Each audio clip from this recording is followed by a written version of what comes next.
এসেছিল তাদের মুখের ফুৎকারে আমার দিন আলোকে ইসলামকে নিভিয়ে দিতে, কিন্তু আল্লাহ পাক বলেছে আমি আমার দিনকে আরো প্রজ্বলিত করব, তাতে কাফেররা যতই জ্বালাতন করা হোক না কেন। ফ্যাসিস্ট সরকার চেয়েছিল বাংলাদেশ থেকে বাংলাদেশ জামায়াত ইসলামী ইসলামী ছাত্র শিবিরকে নিশ্চিহ্ন করতে, কিন্তু আজকের চিত্রটা কি দেখছি আমরা, তারাই নিশ্চিহ্ন হয়ে গেছে। আমি ছোট্ট একটা কথা বলে শেষ করবো। আল্লামা সাইদি রহমতুল্লাহ আলাইহি বলেছিলেন গাছের ঝড় পাতা ঝড় থেকে ভয় করিও না, এই ঝড় এসেছে মাটি থেকে তোমাকে উপরে ওঠার জন্য।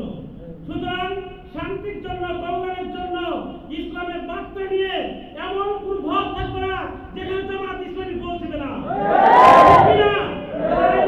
আমাদের যে ভীষণ মানবতার সেবা এবং দেশ পরিচালনার যোগ্যতা অর্জন এবং এই যোগ্য নেতৃত্ব তৈরি করা, এই আগামী বাংলাদেশ যুবক রাজনীতির নেতৃত্ব নেন সকল জালিমের অবসান ঘটবে।